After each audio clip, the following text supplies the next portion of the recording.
By the time I finished, my introduction was, "Hi, I'm Jenny, and I love death, but I love grief." Jenny Dilts is our guest today on CallumConnects Micro-Podcast.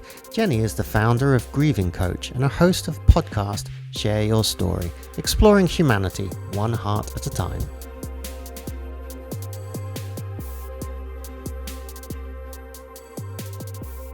A hurdle I have faced as an entrepreneur is seeing myself as an expert in my field of grief. Grief is such an odd space to be in, so how did I get to be here talking about grief today? When I introduced myself for the first time in my coaching training program, I said, "Hi, I'm Jenny, and I love death." By the time I finished, my introduction was, "Hi, I'm Jenny, and I love death, but I love grief." I'm super passionate about grief and feel called to this work, but I haven't always seen myself as qualified to even work in this field. See, I've never lost a loved one, and I thought, who am I to be supporting people in grief when I haven't even experienced it? I was challenged by colleagues who questioned my authority as a grief expert. I started to doubt myself, my passion, and my life mission.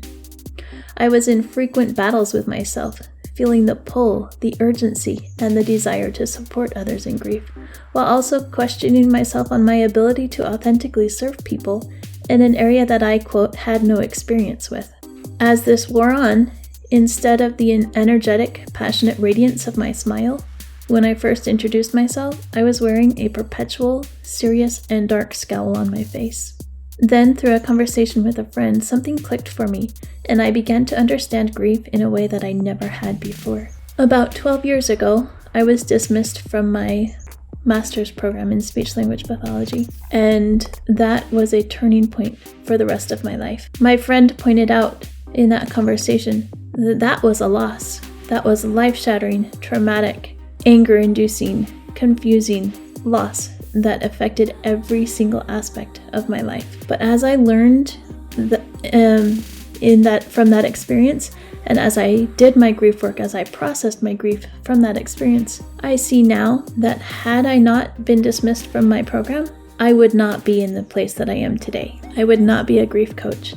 I would not be mentoring other people in their grief. I would not be supporting people to convert their grief into growth. My perspective in that conversation changed, and immediately I started reviewing my life and noticing that grief has been a companion for me not only then, when I was dismissed from the program, but my entire life.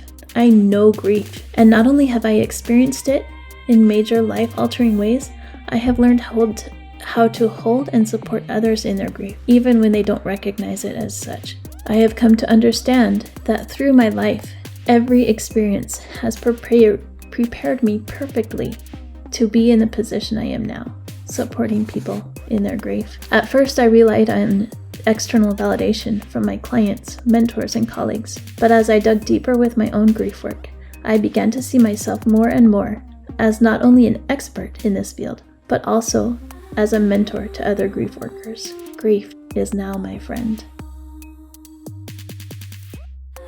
If you enjoyed this podcast and would like to find more inspiring information about entrepreneurs around the world doing incredible things, make your way to enterprisezone.cc.